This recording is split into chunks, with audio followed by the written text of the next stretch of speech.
You're not the first detective to discover this body. D.I. Hillinghead, 1890. D.S. Whiteman, 1941. D.S. Hassan, 2023. And D.S. Maplewood, in 2053.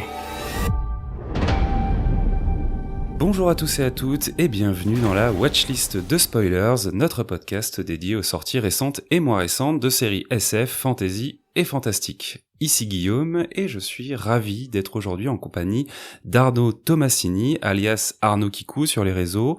Bienvenue Arnaud chez Spoilers, comment tu vas ? Salut, merci déjà de ton invitation, puis ça va très bien, je suis toujours content d'être invité à droite à gauche, surtout quand il faut parler d'adaptation de comics, donc merci de me recevoir. Le plaisir est partagé. Tu avais déjà participé à notre calendrier de l'Avent il y a 2 ans, enfin la première édition, voilà. Donc on avait déjà pu un tout petit peu échanger, mais c'est vrai que je m'étais gardé dans un petit coin de ma tête que il y aurait forcément une série dans laquelle ça serait intéressant d'échanger avec toi si le matériel d'origine était un comics. C'est bien, c'est le cas aujourd'hui. Je rappelle rapidement, tu es journaliste spécialisé comics et culture pop, rédacteur en chef du site Comics Blog et co-créateur et animateur du podcast First Print avec Corentin alias Babaduc sur les réseaux. En quelques mots pour nos auditeurs et auditrices qui connaîtraient peut-être pas First Print, c'est quoi un peu la promesse de ce podcast ? Oui, ils sont sûrement très nombreux à ne pas connaître First Print vu qu'on est sur une culture de niche, donc qui est le comics, donc la bande dessinée américaine et qui est vraiment une culture assez niche en France. Déjà que la BD même en tant que telle c'est déjà une niche, donc on est vraiment dans la niche de la niche. Mais First Print, la promesse, c'est un podcast qui vous permet sous de multiples formats d'aller explorer la culture comics par tous ces supports et tous ces formats. Donc c'est un podcast qui est pas pléthorique, mais qui est généreux, on va dire, sur l'offre en tout cas, puisqu'on fait avec Corentin, comme tu l'as dit, je fais ça avec lui. Ça fait depuis 2014 qu'on fait du podcast ensemble. On est passé sur diverses antennes, donc sur DC Planet, sur comicsblog.fr, et après on a monté First Print ensemble pour avoir vraiment notre propre média dédié à ça.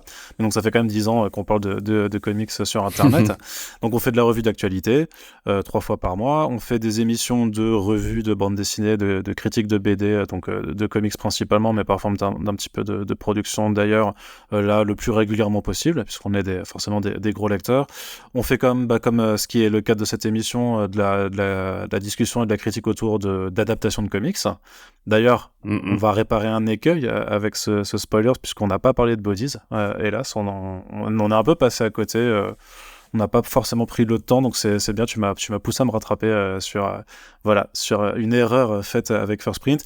Et surtout, peut-être, en tout cas ce qui me passionne le plus de mon côté, c'est surtout qu'on fait beaucoup d'interviews avec des scénaristes, avec des artistes de BD, avec aussi des éditeurs et des éditrices, avec des traducteurs, là va y avoir aussi des gens qui sont à différents maillons en fait de la chaîne du livre, mais aussi des comédiens de doublage, des réalisateurs qu'on a l'occasion. En fait, l'idée c'est vraiment aussi de donner la parole à toutes celles et ceux qui font vivre la pop culture. Donc parfois aussi même des organisateurs de salons de conventions pop culture. On va dans le fond, c'est des interviews d'au moins 1 heure à chaque fois en fait, où on va vraiment discuter dans le fond du fond de leur travail, de leurs œuvres, de ce genre de choses là. Et on essaie aussi de faire des podcasts thématiques, de discuter du marché, de l'évolution du marché de la BD en France et tout ça. Bref, vous regardez le podcast, il y a, je crois déjà maintenant presque 500 épisodes peut-être de sortie. Donc évidemment, il y en a qu'il faut pas rattraper. Tout ce qui est actualité, faut prendre le train en marche. Mais tout ce qui est interview, tout ça, je pense que c'est des choses qui sont assez intemporelles, en tout cas, qui ont un temps de vie encore assez long. Donc si vous avez envie de découvrir un petit peu comment ça se passe dans la BD, dans les comics de façon générale, n'hésitez pas à faire un tour sur First Print, sur toutes les plateformes. Je crois un peu comme vous, quoi. Ouais, tout à fait, ouais. Effectivement, alors pour ceux qui nous écoutent et qui sont un peu familiers avec le label auquel on fait partie, qui est donc le label Bonus Tracks, peut-être que vous avez déjà un tout petit peu entendu parler de First Print, parce qu'il y a quelques accointances, dirons-nous, entre certains podcasts du label et First Print. Mais en tout cas, si vous connaissez pas, c'est peut-être l'offre la plus, tu l'as dit, pléthorique. En tout cas, vous êtes exhaustive, très actifs. C'est ça que je cherchais comme mot. Exhaustive, ouais, effectivement.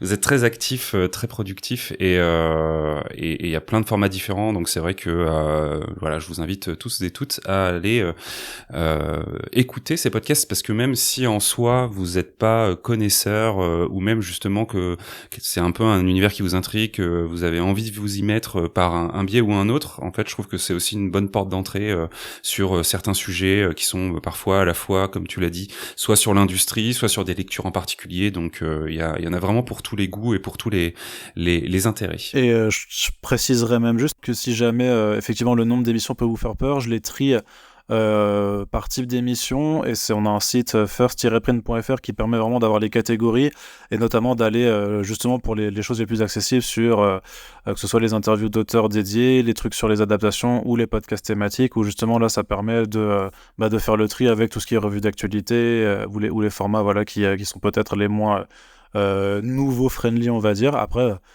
ce que je dis souvent avec les comics, de toute façon c'est comme le vélo, à un moment faut se lancer quoi, voilà, il n'y a pas besoin d'avoir des roulettes pendant 10 000 ans, faut juste prendre le train en marche. Moi je l'ai pris en marche, j'y connaissais rien à un moment, je l'ai pris en marche, et puis voilà, et au final on en parle tous les jours sur internet. Et puis c'est comme tout loisir, art, il y a vraiment divers univers, diverses approches, du plus divertissant on va dire au plus littéraire quelque part. Il y a vraiment pour tous les goûts. C'est pas le comics n'est pas une entité comme tout un tas d'autres genres monolithiques dans lesquels tout est identique quoi. Donc c'est ça qui est aussi intéressant. Moi à titre d'exemple, je suis pas un grand lecteur, je me dirais pas être un grand lecteur de comics, mais par contre j'ai adoré lire Hellboy et ses dérivés et c'est un peu ma porte d'entrée dans cet univers-là que j'ai adoré franchir quoi. Quoi qu'il en soit, on pourra en parler encore des heures, mais je te remercie encore d'avoir accepté notre invitation, parce qu'effectivement, tu l'as dit, vous l'avez vu sur la miniature de cet épisode et sur le titre, on va parler aujourd'hui de Bodies, qui est donc justement adapté d'un comics. Donc petit pitch sur la série. Bodies, c'est une mini-série britannique, showrunnée par Paul Tomalin, qui avait écrit notamment sur Torchwood, hein, le spin-off de Doctor Who, et aussi sur la deuxième saison de une série assez qu'on n'est pas trop quoi, enfin en tout cas moi je la connaissais pas, mais qui s'appelle The Frankenstein Chronicles. Bodies, c'est l'adaptation du roman graphique éponyme édité en 2015 par Vertigo, écrit par Cy Spencer, malheureusement décédé en février 2021, et dessiné par tout un tas de gens. Donc on a Dean Armstrong, Tula Lotay, Megan Hendricks et Phil Winslade. On verra peut-être avec toi s'il y a une raison pour laquelle il y a autant de dessinateurs sur le comics ou pas.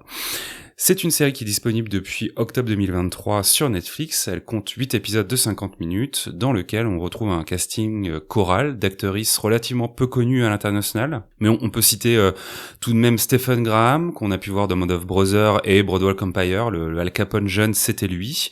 Kai Sollers, le fameux Cyril... je me remettrai jamais, je crois, de ce prénom, le fameux Cyril de la série Andor.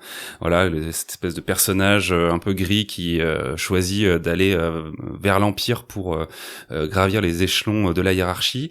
Ou encore Shira Haas, révélée dans Unorthodox sur Netflix également, et qu'on retrouvera, voilà, le monde est petit quelque part, dans le prochain film Captain America.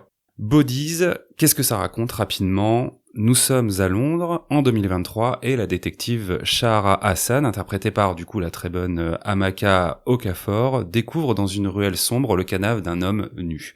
Problème, le corps en tout point identique de cet homme nu a lui aussi été découvert en 1890, en 1941 et le sera très bientôt en 2053. Donc s'ouvre alors une enquête couvrant de multiples époques, de multiples personnages. Voilà un peu la prémisse de cette série, qui est donc cette espèce d'enquête à travers le temps et à travers divers personnages de détectives. On va pas en dire plus, parce qu'évidemment la série joue beaucoup sur ces mystères, on reviendra un petit peu dessus, mais avant de rentrer donc dans le vif du sujet, comme je l'ai dit, Bodies, c'est une adaptation d'un comics indépendant, et donc ça tombe bien, tu es spécialiste dans le domaine. Est-ce que ce comics, de ce que tu sais, il avait déjà bonne réputation? Toi qui l'as lu, c'est plutôt un comics que tu avais apprécié? Ouais, alors indépendant, je vais juste faire le pinailleur, puisque ça a été édité à partir de 2014 chez Vertigo, qui était un label chez DC Comics. Et DC Comics, c'est donc l'un des deux grands éditeurs de bande dessinée américaine. Donc même si c'est vrai que c'est une enclave un petit peu destinée à des projets en indépendant, en tout cas qui ont cette allure-là, je sais que c'est une notion qui pourrait faire débat. Alors je sais pas si tes auditeurs auront des tickets forcément là-dessus, mais c'est juste, voilà, c'est pas Image Comics, c'est pas Dark Horse non plus. Voilà, et en général, les titres qui sont là-bas d'ailleurs sont pas complètement ce qu'on appelle du creator own, ça appartient pas forcément à leurs auteurs, c'est souvent quelque chose qui est plus du creator shared, avec les auteurs qui se partagent des droits, mais ça reste quand même une propriété de DC Comics au final. Moi je me rappelle très bien parce que je rédigeais déjà sur Internet à l'époque où le premier numéro avait été annoncé puis sorti. Donc je me rappelle surtout de la couverture qu'on en avait fait à l'époque. C'était sur un site qui s'appelle DC Planet, où on était vraiment sur tout ce qui était DC et Vertigo. Donc Cy Spencer qui est encore vivant à l'occasion. Et donc s'il y a 4 artistes, il y a une très bonne raison, et elle est toute bien trouvée d'un point de vue purement artistique. C'est que chacun des artistes que tu as nommés en fait va illustrer une période temporelle donnée. Donc quelque chose qui est plus difficile à faire forcément en termes de séries télé, mais là-dessus c'était vraiment quand elle avait été annoncée vraiment, et qu'on avait vu le premier numéro entre les mains, c'était quelque chose de très fort en fait, et de très cohérent de ce point de vue-là, de se dire effectivement c'est à 4 périodes temporelles, parce que le pitch de départ c'est aussi la même chose, hein, c'est à 4 périodes temporelles différentes, le même corps est retrouvé. Alors il est un peu plus amoché que dans la série, parce qu'il lui manque aussi des morceaux de chair dans les côtes et tout ça, c'est vraiment assez cradingue, mais donc et les époques temporelles sont un tout petit peu différentes, puisque celle du présent c'est pas 2023, c'était 2014, vu que ça avait été fait en 2014. Et par contre dans le futur on est beaucoup plus on est vraiment plus loin aussi, donc voilà. Voilà, il y a quelques petites différences là-dessus, et je me rappelle que c'était peut-être l'une des dernières mini-séries de Vertigo qui vraiment avait cette allure très britannique dans le ton. Cy Spencer qui est de toute façon qui est anglais, qui avait une écriture, je dirais, assez marquée, avec des personnages qui étaient tous très forts de caractère, avec une intrigue qui n'hésitait pas à aller vraiment dans plein de directions différentes. Ce qui fait même que l'ensemble peut paraître, je pense même à la relecture, peut apparaître assez confus au final, parce que et je me permets d'en parler là parce que du coup, vu que la série n'a pas grand chose en rapport, mais on va vraiment dans des histoires de cabale qui s'étendent sur des millénaires, avec le corps en question qui en fait revient à la vie dans toutes les époques et se présente comme une forme de figure messianique en fait, qui œuvre pour œuvrer sur le destin de l'humanité depuis très longtemps. Il y a des c'est très riche dans ce que ça raconte. Et justement, on y reviendra après, mais je trouve qu'il y a des choix intelligents qui ont été faits par la BBC pour en fait donner un sens à cette adaptation qui, à mon avis, sinon est trop bordélique, parce que c'est un comic book qui est vraiment très généreux, qui a vraiment cette qualité d'avoir 4 artistes qui sont très bons, alors qui en plus ont grimpé de niveau depuis, parce que Tula Lotay aujourd'hui fait des bandes dessinées absolument somptueuses. Là tu sens que c'était il y a 10 ans, qu'elle avait pas forcément encore tout le talent qu'elle a aujourd'hui, même si elle en avait déjà, mais qui est donc très très forte et très très intéressante. Je sais pas si c'est quelque chose qui a beaucoup marché, puisque Vertigo était quand même déjà un label qui est en fin d'existence. Il arrêtera définitivement d'exister en 2019, mais là, justement, 2014-2015, c'était un peu la dernière grande tentative de DC d'annoncer des nouvelles séries et tout ça. Mais l'indépendant comics se faisait déjà chez Image beaucoup, et allait se faire encore plus ensuite chez Dark Horse, chez Boom Studios, chez d'autres maisons d'édition. Donc c'était quand même un label en fin de vie. Mais en tout cas, du souvenir que j'en ai dans la rédaction, avec la rédaction que j'occupais à l'époque, c'était quand même une trouvaille plutôt sympathique. C'était un récit qui était très dense, justement, donc qui était intéressant à lire et à analyser, et qui avait donc cette proposition artistique vraiment aussi très marquée, qui fait qu'on était content de la lire à l'époque, ouais. J'avoue ne pas avoir fait de recherche dans ce sens, mais tu sais si du coup c'est dispo en France? Non, bien sûr que non. Enfin, je dis bien sûr, pardon. Le fait que ce soit très dense, pas très accessible non plus, hein, je vais être honnête là-dessus, fait que le potentiel commercial de cette bande dessinée, je pense que l'éditeur à l'époque c'était déjà Urban Comics, quand il a vu ça, je pense pas que ça allait forcément, il s'est je pense pas qu'il se soit dit ça va se vendre beaucoup, déjà parce que le nom de Cy Spencer non plus est pas ultra connu. Ils avaient testé 2-3 autres trucs du Vertigo de cette époque qui, en plus de ce que je crois comprendre, n'ont pas non plus beaucoup marché. Donc non, c'est hélas pas trouvable en VF. Par contre, je passais chez Shakespeare & Co à Paris il y a 10 jours et je l'ai vu. Justement, il était toujours mis en facing dans le petit rayon BD qu'ils avaient, et j'imagine que c'est lié au fait qu'il y a la série qui est sur Netflix depuis peu. Oui, la série a assez bien fonctionné, donc on peut peut-être imaginer en effet que au moins pour les librairies qui font un peu d'import, il y aura, ça sera un peu plus trouvable en France peut-être. Après, qui sait, on aura peut-être droit à une trad, mais bon, effectivement, comme tu as l'air de le dire, c'est assez peu probable. Vous le voyez pas là, mais Arnaud fait vraiment une tête genre non. Oui, je mets ma main à couper que non, il vaut mieux prendre le temps d'apprendre l'anglais plutôt que d'espérer une VF de Bodies. Très clairement, surtout qu'en plus vu que Vertigo n'existe plus, DC a fait beaucoup des pieds et des mains pour rééditer certaines choses, même des choses ultra connues comme Hellblazer. Ils réimpriment pas certains volumes d'Hellblazer qui sont pourtant en rupture totale aux États-Unis. Et Hellblazer, c'est Constantine, donc c'est une marque qui est très forte. Donc pour des titres publiés en fin de vie qui ont même pas dû s'écouler à beaucoup d'exemplaires, je pense que même du côté de la VO, je les vois même pas réimprimer ce genre de TPB. Donc si ça vous intéresse, y a 3 options, je dirais. C'est de trouver sur des sites revendeurs si ça existe encore, que ce soit alors tous les sites de librairie et tout ça. L'offre légale numérique, puisque notamment si vous avez un VPN, je pense que sur l'application de DC Unlimited, je crois que ça s'appelle, ou DC Universe, ça doit exister. Et l'offre légale l'offre numérique moins légale aussi en dernier recours, puisque voilà, sinon quand il n'y a pas de solution, il n'y a pas de solution, quoi. Mais là je regarde, et d'ailleurs je dis peut-être d'ailleurs je dis même une bêtise parce que ils l'ont réédité en octobre en fait chez DC. Donc en fait, je m'auto-contredis. Il y a quand même une édition plus récente qui a été faite pour la série. Ça montre au moins qu'ils sont malins de ce côté-là. Il y a un peu de suivi, ouais. Voilà, c'est 16€ en VO, du coup.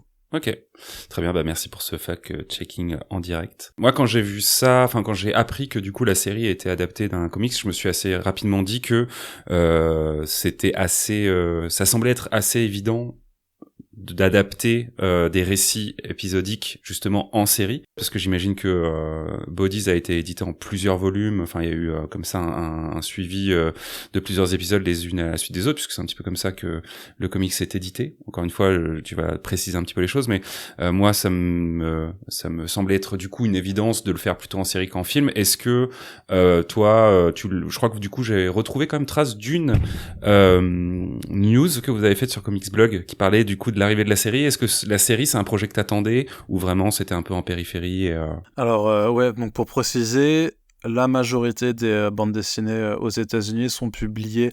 Enfin, il y a deux. Je vais pas faire je te promets, ça fera que 5 minutes d'explication. Mais en gros, il y a quand même le mode de publication historique, c'est ce qu'on appelle les single issues. Donc, c'est des fascicules d'une 20 à 30 pages de bande dessinée qui sortent de façon mensuelle.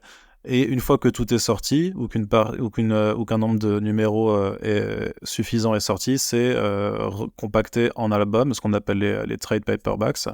Et ensuite, ça sort aussi dans les comic shops, mais ça permet aussi d'avoir une distribution plus large à l'échelle de librairies non spécialisées dans les comics aux États-Unis. Donc Bodies, effectivement, c'était un comic book à la base, c'était 8 numéros qui sont sortis de façon mensuelle à rythme régulier, mais ce que vous pouvez retrouver aujourd'hui maintenant à 16€, c'est la version en album. Ça, c'était le premier point. Le deuxième point, c'est est-ce que j'attendais cette série ? Non, pas du tout. Déjà parce que c'est... contrairement à énormément des projets en plus dont on suit l'actualité avec Comics Blog ou First Print, c'est pas du tout un projet qui a eu en fait une actualité. C'est-à-dire que effectivement, quand je regarde Bodies sur notre moteur de recherche, on a 3 articles. En fait, on a l'annonce en février 2022 que le projet existe. Alors, donc ça c'est bien. Et ce qui se passe en général sur ce genre de choses, c'est que t'as des annonces de casting, tu recrutes parfois des scénaristes ou des showrunners, t'as ce genre de choses là, en fait, t'as parfois des visuels de présentation. Non, en fait, là, il se passe 1 an et demi complet, et puis fin août 2023, on a le premier trailer qui nous dit ça arrive en octobre, et en octobre, on a le deuxième trailer qui nous dit ça arrive dans 10 jours. Et voilà. Donc c'est un suivi, mais d'un point de vue médiatique, alors que moi j'ai l'habitude d'avoir des choses où t'as plein d'annonces de casting, puis t'as les teasers, t'as plein d'autres choses qui se passent entre temps. Là vraiment c'était express, pas d'image de tournage non plus, ça s'est fait de façon assez discrète. Après, c'est pas un projet qui a une énorme envergure, parce que même si nous on connaît la qualité du bouquin, oui, on va pas se mentir, c'est pas un truc qui a fait des dizaines et des dizaines de milliers de ventes non plus. Je pense que c'est un projet assez confidentiel, et quelque part c'était même presque c'est pour ça aussi que quand c'est sorti, en fait, on était sûrement dans un rush d'autres choses, et qu'on n'a pas eu forcément la présence d'esprit d'aller quand même regarder, tout simplement, parce que ça avait l'air d'être très... Enfin, les images des trailers avaient l'air d'être très bien, mais on se disait pas forcément aussi, oui, ça a l'air d'être quelque chose d'incroyable, et sans le souvenir forcément en plus de tout ce qui se passait dans la BD. Effectivement, c'était difficile d'avoir aussi le point de comparaison pour voir si ça allait dans des directions aussi farfelues que sur le papier. Et par contre, oui, donc parce que j'avais oublié un point pour dire, est-ce que vaut mieux adapter du comics en série plutôt qu'en film? Ça dépend vraiment. Là, effectivement, vu la densité de ce qui est raconté, clairement, en série, c'est bien mieux, parce que t'es quand même dans 4 périodes temporelles, avec du coup 4 à 7 de personnages à chaque fois. Faut vraiment, ne serait-ce que le temps long, en fait, pour que les gens intègrent bien les périodes et les personnages. Effectivement, je pense qu'en film de 1h30, même 2h, en fait, c'est très très compliqué. Encore que Cloud Atlas, je pense qu'il y a une comparaison à faire avec Cloud Atlas qui est peut-être qui montre que l'exercice est faisable aussi en format film. Après, t'as des BD qui sortent parfois, qui font une douzaine de numéros aussi, où clairement, par contre, l'histoire a un rythme plus lent ou un nombre de personnages plus restreint, et donc ça, en fait, tu peux te dire, justement, t'as pas assez d'une série télé pour l'étendre, donc tu pourrais le faire en film. Là, c'est vraiment... faut vraiment voir en termes de contenu qu'est-ce qui est raconté, et la densité de ce qui est raconté. Ok, très bien. Et donc, comme tu l'as dit, une série qui est passée relativement inaperçue dans sa communication et qui est finalement arrivée chez nous sur Netflix en octobre 2023. À l'époque, tu ne la regardes pas, et donc c'est avec la proposition de ce podcast que tu finis par la regarder il y a quelques temps. Qu'est-ce que tu as pensé de cette série ? J'ai bien aimé. Voilà, pour le coup, tu ne m'as pas fait perdre mon temps. Ouais, c'est ça, ouf. ça c'est une bonne chose, même si je trouve que le rythme a les longueurs habituelles des productions de Netflix, qui vraiment, je pense, devraient arrêter de faire des épisodes de 1 heure à chaque fois, puisqu'il y a vraiment, en fait, plein de passages où tu sens que limite ils rallongent des scènes simplement pour que tu restes et que eux ils aient leur stat en termes de minutes regardées. J'ai vraiment l'impression qu'ils jouent à ça par moment, et que c'est un petit peu artificiel. Mais j'ai trouvé vraiment très, très bien ficelé. Alors personnellement, j'aime beaucoup Stephen Graham. C'est vraiment un acteur qui a une gueule, et que j'étais vraiment très content de retrouver. Les autres, je les connaissais pas, mais j'ai trouvé qu'ils avaient tous une prestation franchement très très agréable. Je trouve qu'il y a une très bonne gestion des twists, cliffhanger et tout ça, jusqu'à l'épisode 7, qui est pour moi, on va dire, l'épisode d'explication, en fait, où après, donc, t'as moins de surprises. Mais c'est vrai que notamment l'épisode 6, je le trouve vraiment vraiment très bien. Ça aurait pu se conclure d'ailleurs à l'épisode 6, je trouve, qui a peut-être une forme d'épilogue qui était pas forcément nécessaire. Et non, vraiment, en termes aussi de reproduction des époques, je sais pas quel était leur budget, mais je trouve que ça fonctionne parfaitement. On arrive vraiment à distinguer chacune des périodes avec les travaux qu'ils ont fait un peu sur l'habillage, sur les costumes et tout ça. Donc c'est agréable de voir des projets qui se font pas de surcommunication, de surenchère, et qui veulent simplement proposer une histoire qui arrive à se tenir. Je pense qu'elle se tient, avec des acteurs intéressants, avec pas mal de choses du comics qui sont restituées, en fait. C'est-à-dire qu'il y a des personnages qui sont là, mais qui sont pas forcément les mêmes. Il y a des propos ou des thématiques qui sont bien là, même s'ils sont pas abordés de la même façon. Et vraiment, dans le côté l'adaptation, il faut faire des choix. Là, c'est à mon sens, une très bonne démonstration de... parce que sur First Print, on râle souvent quand c'est pas fidèle aux comics et tout ça, mais on a conscience que la fidélité, c'est pas quelque chose d'universel, enfin, qu'il faut appliquer à 100%, parce que parfois, c'est pas possible. Il y a des choses qui sont très bien pour le milieu BD et qui peuvent pas être retranscrites ailleurs. Et là, je trouve vraiment qu'ils ont réussi à faire les bons compromis pour qu'on garde quand même le côté de l'histoire et qu'on garde une certaine... cohérence dans la proposition et en même temps avoir quelque chose qui soit regardable en fait, parce que je pense vraiment que adapter Sensu Stricto à la BD ça donne quelque chose qui est trop où on est sur des, enfin c'est plus par Netflix en fait, ça devient par une et pas par la BBC quoi, tu fais ça en tant qu'indépendant et ça devient trop bizarre et ça demande trop de moyens, parce qu'il y a quand même certaines scènes à mon avis qui demandent trop de moyens, donc franchement bel équilibre je trouve, d'un point de vue aussi simplement de producteur, de production, d'avoir réussi à faire ça comme ça. Mais vraiment, ouais, j'ai vraiment apprécié, quoi. Je trouve que c'est une série qui mérite qu'on s'y intéresse, quoi.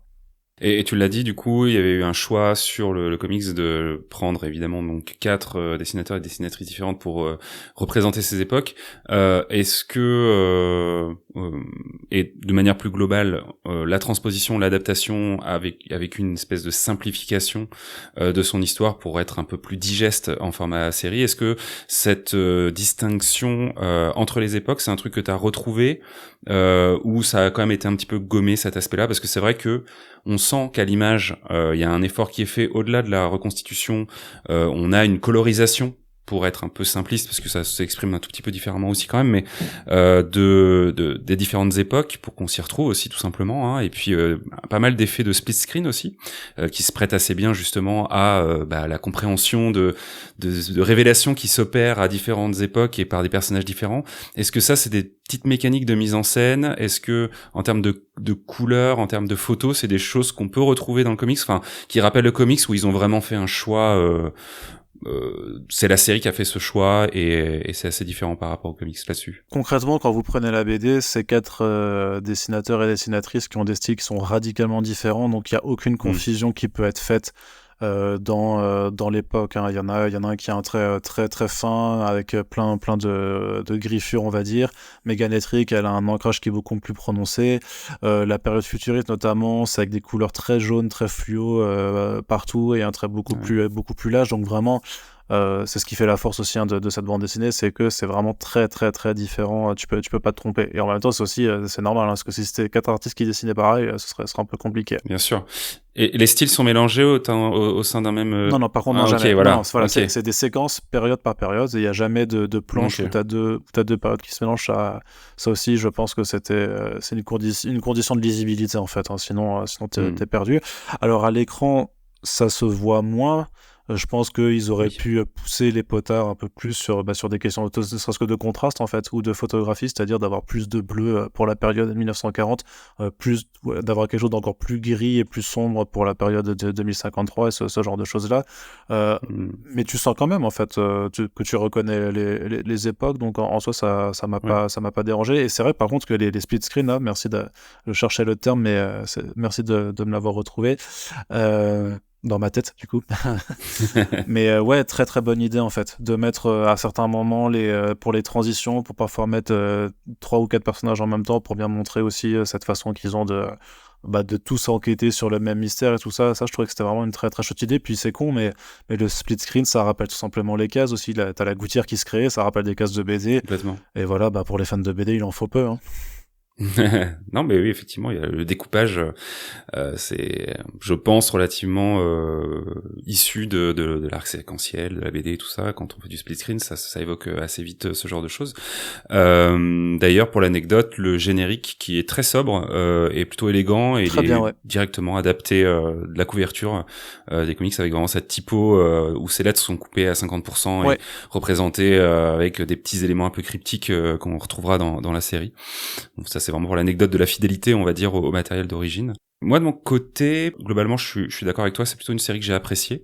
Déjà, quand tu abordes la série, effectivement, ce qui te saute aux yeux, c'est clairement qu'il y a quelque chose d'assez ambitieux dans cette représentation de 4 époques différentes. Enfin, déjà, quand on fait une série d'époques, on se dit déjà que ça demande quand même des moyens pour recréer les lieux, les costumes, etc., etc. Là, ils en font 4 d'un coup, et on sait que c'est quand même une série aussi qui a pas non plus un budget incroyable, et aussi une projection dans le futur, ce qui là aussi peut être assez casse-gueule, et ce qui est du coup marrant, c'est que en effet ils ont fait un choix d'adapter cette période temporelle pour ne pas la placer si loin dans le futur, et je pense que quelque part peut-être que c'était un choix pour justement faire un futur qui est pas si lointain d'une autre, technologiquement en tout cas. Il y a des petits éléments évidemment qui vont nourrir cet aspect futuriste, mais c'est pas non plus un truc complètement inconnu. D'ailleurs, ça m'a fait marrer parce que c'est un futur dans lequel il y a des Renault qui sont très identifiés comme étant des Renault. Je pense que c'est c'est un Blade Runner dans lequel il y a des Renault qui se baladent, c'est assez rigolo. Mais donc il y avait effectivement ce contexte ambitieux et que j'ai plutôt apprécié. Tu l'as dit, la reconstitution à chaque fois est plutôt cool. Et en plus, c'est dans des moments qui sont pas toujours en plus très évidents, notamment donc en 1940, ça se passe pendant la Seconde Guerre, donc avec les bombardements sur Londres, etc. Enfin, on sent qu'ils se sont un petit peu rajouté des difficultés aussi en termes de représentation, et en même temps ça marche bien parce qu'il y a vraiment de la mise en scène par rapport à ça qui est assez cool. Moi j'ai trouvé que la durée, contrairement à toi, était pas forcément un frein, dans le sens où je trouve que c'est une série qui prend son temps. Ça, c'est assez cool. On va dire que globalement 50% de la série, c'est vraiment l'installation du plot et tous les mystères qui vont avec. On va vraiment avec les personnages essayer de décrypter ce qui se passe, décrypter ce mystère, et la série prend vraiment son temps pour le présenter. Donc moi j'ai trouvé que c'était plutôt quelque chose de positif, et pour le coup en termes de casting, le truc qui m'a peut-être sorti, c'est le cast du personnage qu'on va retrouver pendant toute la série et qu'on va découvrir surtout au début, qui est donc un personnage qui s'appelle Elias, et pour moi l'acteur est en surjeu total, et ce personnage en plus apporte quelque chose dans la série, il est important, et on va découvrir plus tard qu'il est associé à un autre personnage, et je trouve qu'il y a vraiment quelque chose qui ne marche pas dans cette association, bon voilà, je sais pas si c'était voulu de créer une distinction aussi forte. L'acteur joue un rôle qui est pas facile, hein. Il joue le rôle d'un adolescent qui est vraiment perdu, qui a peut-être des soucis psychologiques, qui est donc et qui est poursuivi en plus et tout, donc on est vraiment dans un personnage qui est un peu en perte de repère. C'est compliqué à jouer, mais en même temps je trouve que pour le coup il m'a un peu sorti du truc dans cette espèce de surjeu un peu trop cliché, quoi. Mais mis à part ça, effectivement les personnages sont super bien campés, et je trouve que la série, en fait, ce qui est assez marrant, c'est que la série se vend clairement dans ses trailers par un aspect très SF fantastique, avec ces mystères qui s'opèrent sur plusieurs époques, mais en fait le cœur de la série est pas du tout là, et le cœur de la série est presque un truc qui est très cucul après ligne, puisqu'en fait la série va vous parler d'amour. Voilà, tout simplement. En tout cas, ça va être le ressort scénaristique qui va un peu tout lier. L'amour filial, énormément. L'amour qu'on attend des autres, l'amour qu'on ne reçoit pas, l'amour qu'on donne. Il y a énormément de choses qui sont autour de cette notion-là de respect et d'amour qu'on peut avoir envers l'autre, envers celui qu'on ne connaît pas aussi, parce que il y a beaucoup dans la série, ça je sais pas si c'est quelque chose qui ressort aussi du comics, mais la thématique des minorités, ça c'est quand même quelque chose aussi qui est vu à travers le prisme de chacune des époques, puisque le premier inspecteur au 19e, il a un certain trait de caractère, dirons-nous, une certaine spécificité qui colle pas trop avec son époque. L'inspecteur. Tu penses que c'est spoilers de le dire ou pas? Je sais pas, je suis toujours un peu entre deux eaux, mais disons que ouais, allons-y, écoute. Au pire, si vraiment vous voulez rien savoir, quittez le podcast pour le moment et revenez. C'est pas un grand mystère. On peut dire ça, qu'il y a l'inspecteur Illinghead est homosexuel. Voilà, c'est ça. Charles Whiteman est juif à la période de la Seconde Guerre mondiale, et Shahara est musulmane. Donc dans l'Europe contemporaine, et dans une Angleterre où elle doit, en tant que policière, surveiller des manifestations d'extrême droite. Ce qui est marrant par contre, c'est que le comics s'ouvre exactement avec ce même type de manifestation, alors que c'était en 2014. Okay. Donc en 10 ans, il y a rien qui a changé là-dessus. Ça c'est mauvais signe. Ouais. Et donc le personnage, tu as bien retenu les personnages des inspecteurs, je les ai pas notés en mémo, donc mais le personnage du coup d'inspectrice du futur, elle est invalide, aidée par un dispositif futuriste qui du coup voilà quoi, la rend mobile, mais c'est ça, mais elle a perdu ses jambes dans un des plots de la série.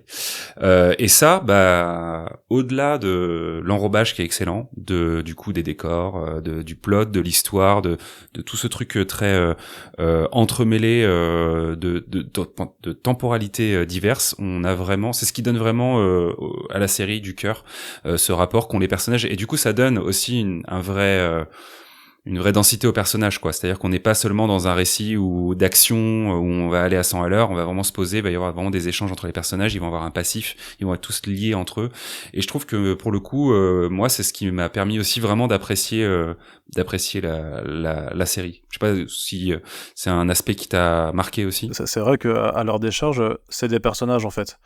Et dans le sens où ils ont un vécu, ils ont un background, mais vraiment ils ont une histoire derrière eux qu'ils ont pas juste donné par des dialogues ou par de l'exposition. En fait, tu t'aperçois effectivement dans les interactions que Shahara elle a justement dans cette scène de manifestation ou avec ses collègues qui lui font des réflexions. Tu la vois dans ses lieux de vie aussi avec le reste de sa famille. T'as plein de choses qui sont développées. C'est des thématiques qui étaient déjà présentes dans la BD aussi, hein. D'ailleurs, même sur le côté de Healing Head avec l'homosexualité, c'est beaucoup plus cru dans la façon dont c'est abordé dans la BD que dans la série. Mais vraiment, tous ces éléments sur White Man, la Seconde Guerre mondiale et tout ça, il y a vraiment tous ces petits éléments qui sont perdus. Peut-être que le seul qui est vraiment très très différent, c'est par rapport à Maplewood dans le futur, qu'il y a pas du tout ce délire d'augmentation du dead cybernétique là, mais parce qu'il y a aussi pas mal de points de scénario qui ont été radicalement changés aussi pour que ça soit plus resserré peut-être et qu'on se concentre vraiment sur l'intrigue de ce fameux corps qui est retrouvé, de qui l'a tué et de pourquoi, sachant qu'il y a je dirais que sans rien spoiler, qu'il y a une dimension plus tangible et plus terre à terre malgré le côté SF dans la version télévision, alors que dans les comics vraiment le corps appartient vraiment à une forme d'entité, ce que je disais, un peu surnaturelle en fait, qu'il a depuis des millénaires. Ouais, ça effectivement, on l'a pas. On est plutôt sur quelque chose qui est très, à la fois quelque part politique dans l'idée générale de la mise en place du plot et de la construction de cette intrigue, et pas tant effectivement spirituel. Puis j'ai pas trouvé forcément que pour Elias c'était un miscast en ce qui me concerne. Ok, toi t'as plutôt apprécié, ouais. Ouais, puis même dans les motivations, fait, je pense que vraiment que le côté sur le discours sur l'amour, c'est parce qu'effectivement t'as une phrase qui est répétée sans cesse, qui est le Know You Are Loved, qui vient aussi de la BD, donc il y a une autre signification, mais je pense qu'ils sont pareil, c'était un exercice de dire bon, ce gimmick il est hyper fort par contre, juste que c'est une phrase que tu vois répéter sans cesse au travers des siècles. Comment on fait pour l'adapter dans notre contexte de série, comment on fait quelque chose, et effectivement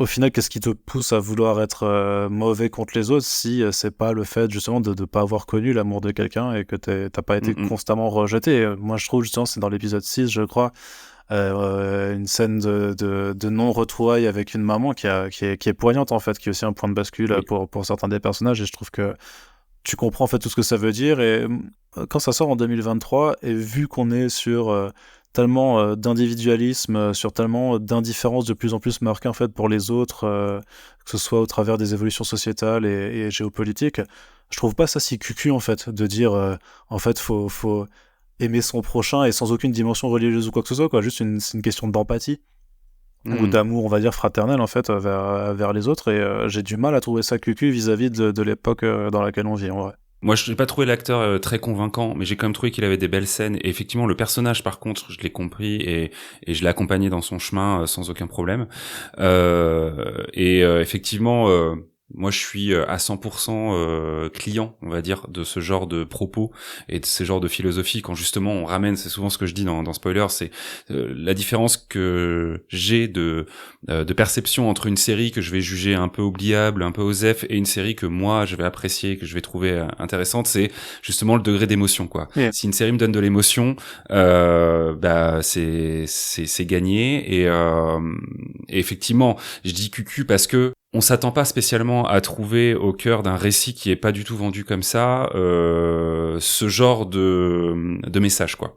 Mais au contraire, en effet, t'as raison, c'est super précieux et en effet, c'est important aussi qu'on ait des récits qui montrent que ça peut provoquer aussi beaucoup de mal, de manquer justement de ces connexions qu'on peut avoir avec les autres et de l'attachement qu'on peut créer autour de familles qu'on a choisies ou qu'on a de base, quoi.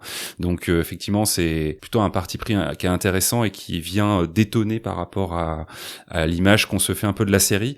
Et en même temps, en te le disant, tu vois, je me rends compte aussi que c'est aussi un ressort scénaristique qui est assez classique aussi, quelque part, de faire appel à des sentiments et puis à ce que les personnages aussi transportent à l'intérieur d'eux-mêmes comme valeur et comme besoin, quoi. Donc c'est plutôt intéressant. Mais en tout cas, moi, je m'attendais pas à ce que tout tourne autour de ce truc-là. Et effectivement, comme tu l'as dit, le Know You Are Loved, qui revient sans cesse dans la série, revêt vraiment cette importance de en fait, de ce que ça veut dire, quoi. Enfin, presque on lui donne un truc très mystérieux dans la série. Mais en fait, c'est la raison de son existence, c'est vraiment ce que ça dit, quoi. C'est maintenant tu es aimé, maintenant tu es quelqu'un pour moi. Et du coup, c'est un parti pris qui est assez intéressant quand même, effectivement, dans la série, que moi que j'ai apprécié. Et d'ailleurs, je voulais faire aussi un petit parallèle. Enfin, en tout cas, on a beaucoup vu la série, notamment aussi parce qu'elle est sur Netflix et parce qu'elle a fonctionné.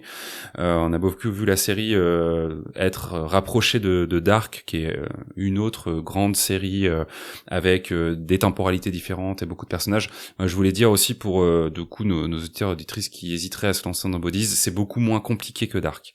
On retrouve un peu effectivement cette espèce d'ADN parfois de personnages qui vont évoluer d'une temporalité à l'autre, qui vont donc être incarnés par des personnages différents, des acteurs différents selon l'âge qu'ils ont. On retrouve éventuellement un petit peu sur le début de la série cette espèce de truc très entremêlé qu'on comprend pas tout de suite et qu'il faut démêler, mais vraiment comparé à Dark, Bodies est beaucoup plus compréhensible, beaucoup plus clair et l'enjeu n'est pas tellement sur cette espèce de puzzle temporel, puisque très vite en fait on va le dénouer un peu premier de la saison, on va comprendre quels sont les enjeux et on va partir sur autre chose dans la deuxième partie de la saison, de la série. Donc pour ceux qui auraient un peu peur éventuellement de cette complexité, elle est pas vraiment présente dans Bodies, et d'ailleurs peut-être que du coup si elle l'est plus pour d'autres aspects dans le comics, ils ont encore une fois fait un travail d'adaptation qui est plutôt intéressant dans la série, quoi. D'ailleurs, on parle de série, on parle de saison depuis tout à l'heure, ma langue a très certainement fourché à de multiples reprises parce que, comme je l'ai dit en introduction, la série elle a été présentée par Netflix comme une mini-série. On le sait, Netflix annule à tour de bras ces derniers temps des séries qui parfois ont une ou deux saisons à leur compteur, et par contre on commence à voir fleurir un peu plus de séries événementielles, de mini-séries. Donc Bodies a été présenté comme tel, mais pourtant, et attention, spoilers, là pour le coup c'en est un vrai entre guillemets, même si ça ne gâche pas ce que la saison va raconter, la série, la mini-série, la saison va quand même ne pas pouvoir s'empêcher de se terminer dans ces dernières secondes par quelque chose de plutôt ouvert. Et du coup, moi j'avais deux questions par rapport à ça. C'est comment t'as perçu ce truc-là? Est-ce que ça a été une déception, ou plutôt t'as levé un sourcil et tu t'es dit ah tiens, intéressant? Et est-ce que c'est présent dans le comics, cette ouverture? Non, c'est pas présent dans le comics, cette ouverture. Déjà parce que ça a une fin beaucoup plus fermé en tant que tel. C'est pas du tout une BD qui appelle à une suite, parce que même en termes une fois que tu as fait le concept principal et que tu as évacué l'intrigue, enfin que tu as élucidé le mystère, en tout cas dans la BD c'est clair que tu vas pas y revenir, il y a pas quelles sont les prochaines aventures de telle ou telle personne. Donc en fait ce qui se passe dans la scène en question, effectivement ça m'a, enfin je sentais venir, parce qu'effectivement, t'abordes, si tu veux, une fois que t'as résolu toute l'intrigue, on te dit juste en termes d'épilogue où sont les personnages que t'avais suivis, et en fait, t'en vois que 3. Donc forcément, tu te dis, mais attendez, moi j'en ai suivi 4 tout du long, donc il faut qu'on me ramène cette 4e personne. Et donc la façon dont cette personne est ramenée, je m'y attendais très clairement. Après, il y a un autre détail, c'est plutôt un sigle que tu vois sur un building. qui là aussi te laisse apprendre quelque chose. Alors c'est un cycle qui est présent dans la BD. Personnellement, j'y vois plutôt justement un ultime easter egg au comic book, mais à moins que j'ai vraiment loupé un truc d'une grande importance, en fait, je vois pas trop en quoi en fait tout cela pourrait amener à une suite. Donc limite, tu sais, parfois c'est comme dans un film d'horreur où le tueur se relève à la fin quand même, où techniquement c'est-à-dire que ça continue, mais t'as pas une nécessité en fait. Et moi je le vois plutôt comme un truc comme ça de effectivement si tu en même temps je dis ça, c'est Netflix, hein, c'est la BBC, donc bien sûr que s'il y avait un énorme succès, il voudrait conduire, mais pareil, qu'est-ce que tu veux faire? T'as résolu l'enquête, le mystère du corps il a été élucidé, il y a quand même toute l'intrigue, elle est terminée, il y a pas besoin de la reprendre, donc si c'est juste pour dire on va voir continuer d'évoluer ces 4 personnages, mais sans qu'il y ait le point d'attache qui est la découverte du corps, je trouve pas ça très très intéressant. Donc à mon sens, j'estime juste que c'est bien aussi de réussir une mini-série et de proposer une histoire en un bloc de 8 épisodes, et ensuite de féliciter du coup le showrunner et les créateurs et de dire bon qu'est-ce que vous voulez faire après, faites autre chose, mais faites-le aussi bien. Oui, clairement, effectivement, il y a aussi ce truc de ne pas toujours créer de franchise à partir d'un premier jet de quelque chose qui serait convaincant. C'est pas une obligation, et on verra ce qui se passe. D'ailleurs, la série a plutôt bien fonctionné à l'international, comme je le disais un peu plus tôt, et en France, elle a même dépassé Lupin dans les premières semaines de diffusion, qui est quand même un des gros succès de Netflix sur ces dernières années. Bon, le showrunner, lui, de son côté, il évoque à demi-mot que, éventuellement, s'il y avait du succès, comme d'autres l'ont fait avant lui, il serait pas tout à fait contre lancer l'écriture d'une saison 2. Donc, je pense que malgré le fait qu'effectivement, on puisse considérer que la fin de la saison et donc de cette mini-série soit cohérente et n'invite pas forcément à plus d'explications, il trouverait toujours une manière de faire. Après, il y a eu des exemples qui sont qu'on peut juger ou pas de qualité, mais qui existent, hein, et qui peuvent d'ailleurs être parfois intéressants. Je pense notamment à The Handmaid's Tale, où on part vraiment de l'adaptation sur la saison 1 d'une nouvelle, et puis ensuite tout le reste, aujourd'hui ils en sont à la saison 5 ou 6 je crois, et le fruit du showrunner et de la chambre d'écriture. Donc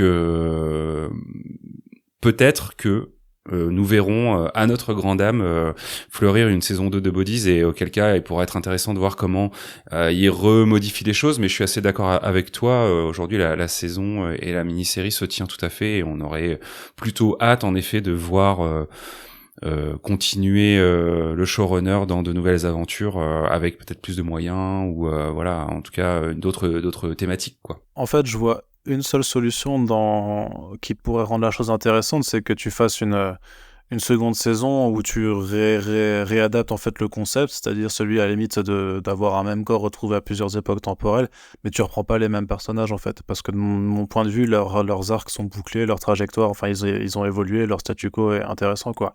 Mais tu peux faire une autre saison où tu reprends peut-être le même principe, à la limite le même gimmick, avec des nouveaux personnages, et imaginons que effectivement à un moment tu raccordes les liens, tu raccordes les ponts avec l'un ou l'autre personnage de la première saison, tu vois. Mais je pense que c'est une erreur de faire une suite directe en fait. Oui, un format semi-anthologique, quelque chose qui pourrait être un peu à la Fargo. Ouais. On verra. Malheureusement, pas d'informations après quasiment 6 mois de diffusion de la série. Est-ce que sur le long terme, la série a continué à attirer autant de personnes qu'à ses débuts? On ne le sait pas vraiment.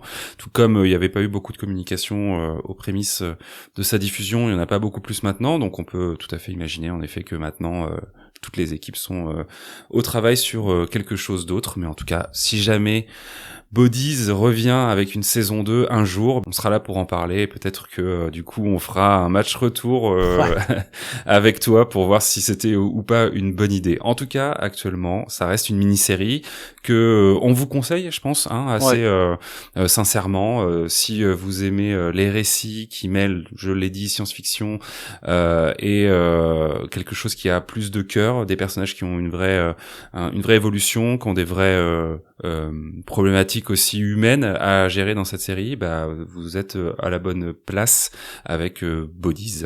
Avant de se quitter, Arnaud, puisqu'on se dirige tranquillement vers la fin de cette watchlist, je voulais profiter de ta présence pour parler un petit peu avec toi d'une autre série qui n'a rien à voir, mais pour lequel tu as eu une petite part, c'est la série Invincible. D'ailleurs, du coup, série animée disponible sur Prime Video, adaptée elle aussi d'un comics américain. Je vous invite d'ailleurs à aller écouter, si c'est pas déjà fait, la watchlist qu'on avait consacrée à la première saison et à l'épisode spécial centré sur le personnage d'Atom Eve, qu'on avait donc fait à l'issue de cet épisode spécial. Et je vous précise aussi que on est en plein dans la saison 2 actuellement et que elle reviendra sur Prime Video pour sa deuxième partie à partir du 14 mars. Mais donc tu as eu une petite place dans la version française, si je me trompe pas, de la série Invincible. Est-ce que tu peux nous raconter un peu cette expérience ? Oui, bien sûr. En fait, j'ai une mission. Je suis missionné sur cette série animée pour la VF. J'ai un rôle de... Alors, le titre ronflant, c'est de consultant, ce qui veut tout et rien dire en tant que tel. Mais en fait, c'est vrai que pour celle-là, en tout cas, du côté de Amazon ou de Skybound, je sais pas en fait qui a eu cette initiative, ils ont demandé à ce que ceux qui bossent sur la VF aient quelqu'un qui soit consultant pour la partie comics, c'est-à-dire en fait s'assurer que la VF de la série animée soit vraiment raccord avec les comics déjà publiés chez Delcourt. Donc en soi, c'est un travail qui est assez facile, puisque moi ça consiste surtout à relire les scripts qui sont produits par les traducteurs. Donc t'as une relecture où moi je m'occupe vraiment juste de regarder surtout tout ce qui est non propre. Donc de tous les personnages et donc à côté de moi donc j'ai mon ordinateur avec le script et à côté j'ai mes piles d'albums Invincibles et je vais rechercher en fonction des scènes vraiment si les personnages en fait existaient déjà dans la BD, donc c'est le cas pour 95%, ou s'il s'agit de rajouts faits pour la série, et en quel cas de voir quelle a été la traduction qui a été employée pour que vraiment en fait l'objectif, tel qu'on me l'avait dit, c'était vraiment parce qu'ils savent que les fans de comics comme moi, on peut être casse-couille, disons les vrais termes. Donc ils voulaient vraiment s'assurer qu'il y ait à aucun moment sur la VF de bad buzz en mode ouais vous avez mal traduit le truc, c'est pas voilà vous avez mal fait le taf. Donc heureusement, je sais que c'est le cas qu'on a surveillé. Le seul truc, je sais d'ailleurs en anecdote pour ceux qui regardent la VF en fait que entre la saison 1 et la saison 2, il y a une différence de prononciation sur le personnage de Seance Dog, parce qu'en fait dans la saison 1 c'est juste en fait une mention de Mark Grayson qui parle de son comics préféré, alors que Seance Dog apparaît vraiment dans la saison 2 dans la première moitié. Et en fait dans la première saison je pense que en fait il a encore prononcé Science Dog, parce que à l'époque vu qu'on bossait sans les images, vu que j'avais que le script, moi j'avais dit c'est le personnage des comics, c'est Science Dog. Sauf qu'en fait il y a une question de droit d'utilisation de personnages qui fait que en fait pour la version animée ils ont pas pu utiliser le terme Science Dog en tant que tel, et c'est pour ça qu'ils l'ont adapté. Et sauf que et en fait ça se voit parce que dans la série animée en fait tu vois effectivement que c'est un chien qui fait du spiritisme, un peu façon Doctor Strange, et pas du tout un chien qui fait de l'exploration avec un jetpack. Et sauf que et du coup j'avais dû faire du coup pour la saison 2 faut absolument corriger ça, parce que il s'appelle vraiment comme ça, c'est une petite différence. Donc voilà, ça arrive, voilà, il y a des petits trucs comme ça qui peuvent échapper, mais c'est la difficulté parfois de devoir bosser avec un script où tu ne vois rien.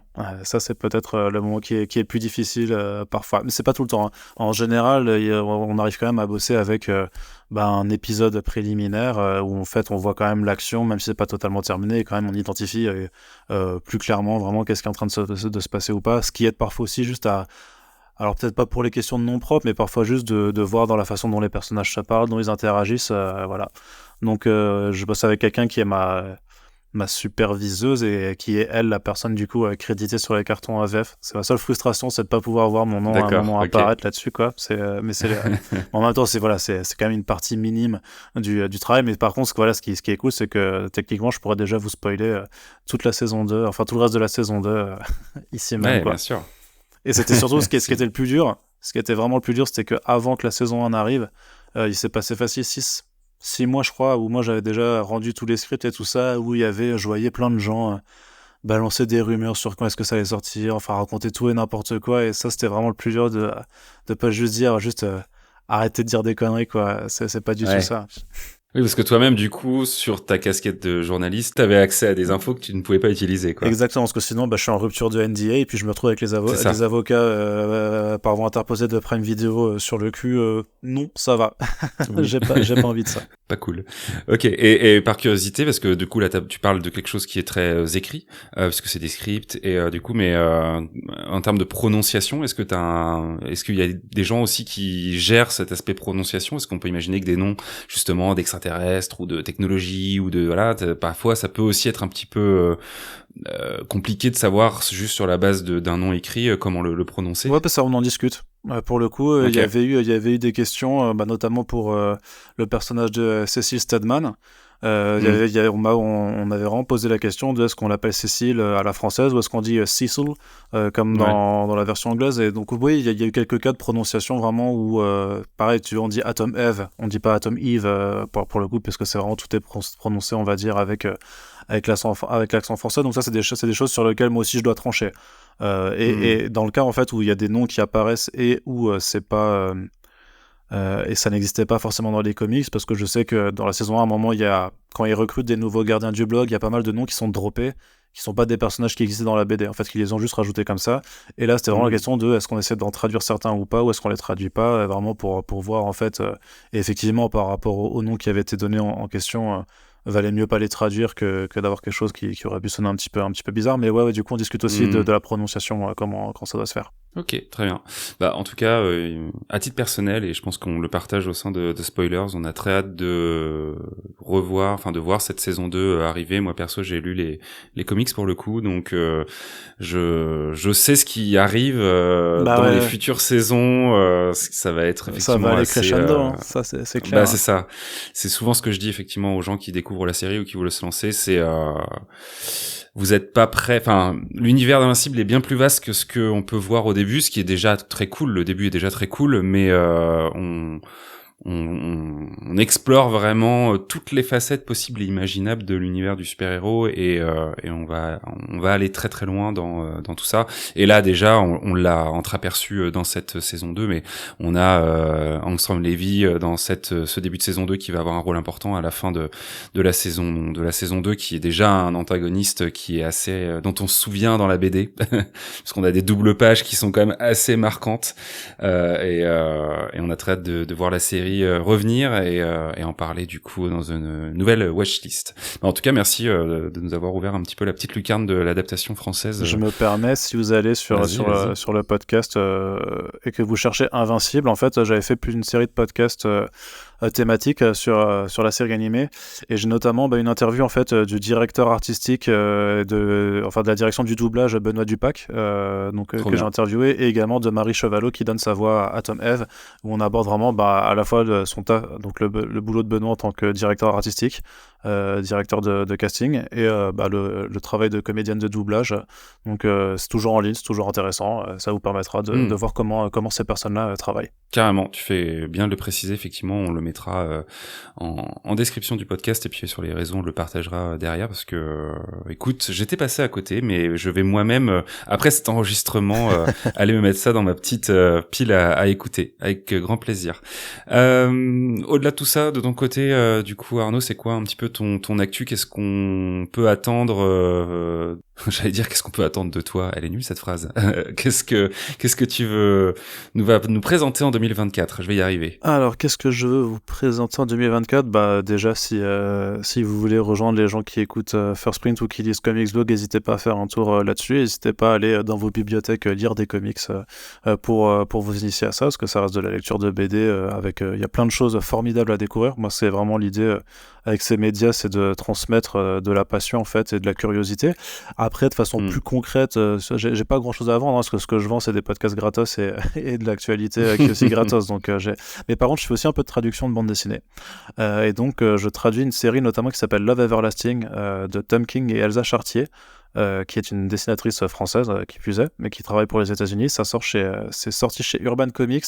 Et si vous avez aimé Bodies, quelque part, ça peut un peu vous intéresser, puisque en fait, c'est une forme de on va dire au départ, ça part en fait comme une forme d'hommage aux comics de romance des années 50-60.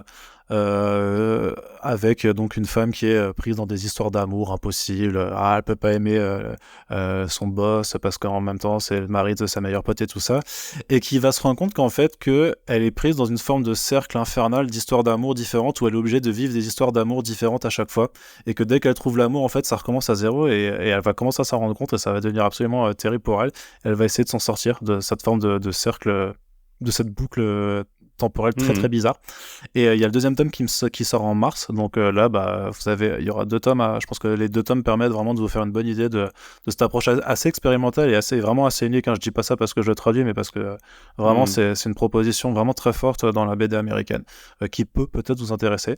Et si vous voulez que je touche 0,5% du prix de vente en tant que droit d'auteur, ça me permettra de rembourser mon avance, que sinon je ne rembourserai jamais, donc n'hésitez pas. Mais en tout cas c'est vraiment une bonne BD que je vous recommande, très très très chouette. Ok, très bien. Écoute, on suivra ça avec attention. Je précise aussi à toutes fins utiles que vous qui nous écoutez, vous pouvez aussi soutenir First Print. Je crois que vous avez toujours un financement ouvert sur Tipeee, ouais. Sur Tipeee, voilà.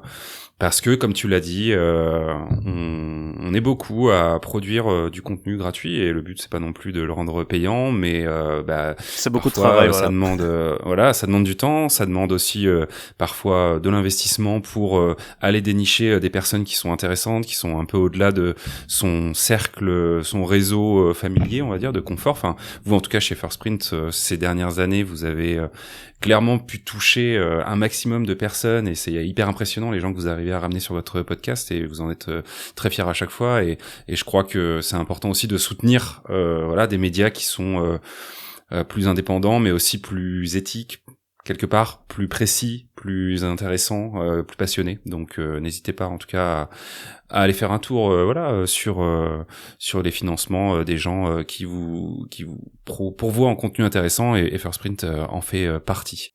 Écoute, je crois que c'est la fin de cette watchlist. Merci beaucoup Arnaud, encore une fois, d'avoir été avec nous pour parler de Bodies. Merci à tous et à toutes de votre écoute. N'hésitez pas à vous abonner à l'émission Spoilers sur votre fournisseur préféré de podcast. On est présent un petit peu partout, et on le dit à chaque fois, mais nous mettre 5 petites étoiles et un commentaire si vous en avez envie. C'est on parlait de dons financiers. Nous on n'a pas de choses ouvertes à ce stade, mais c'est vrai que ce genre de petites démarches de notes et de commentaires, c'est la meilleure manière de nous soutenir en 2024. On le répète à chaque épisode, mais c'est important de le dire. Ouais, t'as tout à fait raison, ouais. C'est vrai que tu parlais de notre Tipeee, mais en fait, nous, les étoiles et les gentils commentaires, on prend aussi, quoi. Tout ce qui permet la visibilité du podcast, de toute façon, c'est comme ça, c'est un soutien qui paye pas de mine, et c'est clairement la première des démarches à avoir. En fait, si vous appréciez les contenus de créateurs indépendants, effectivement, dites-leur. C'est comme le Know You Are Loved, vraiment, c'est un vrai impératif, en fait. Il faut que les gens qui font des contenus sachent que ceux qui les apprécient l'apprécient, parce que sinon c'est quand même dur de savoir en fait la portée qu'on a, ou juste l'intérêt qu'on suscite. Complètement, c'est vrai. Écoute, je n'aurais pas de meilleure conclusion que celle-ci en recitant la phrase clé de la série Bodies. Merci à tous et à toutes, et puis à bientôt pour de nouvelles watchlists. Salut Arnaud. Salut. Bonus Trax. Une bonne histoire, c'est souvent un bon personnage qui peut échapper à son auteur ou son autrice et même être récupéré par d'autres conteurs et continuer à rencontrer le succès. Comment Cthulhu, Dracula, Wonder Woman ou le Docteur réussissent à devenir des exemples, des archétypes, des légendes. Ce sont à toutes ces questions et bien d'autres qu'on essaie de répondre dans le podcast Au Panthéon des légendes. Avec une équipe d'experts différente à chaque numéro, on décortique l'histoire éditoriale de chacun de ces personnages fictifs ou inspirés de faits réels pour tenter d'expliquer le mythe qui les entoure. Cléopâtre, Gérald de Rive, Morgane la Fée, Elric de Meldibonnet, toutes et tous ont ou auront leur place. Rendez-vous très bientôt au Panthéon des légendes, une émission disponible sur le flux Dommage Collatéral, un podcast du label Bonus.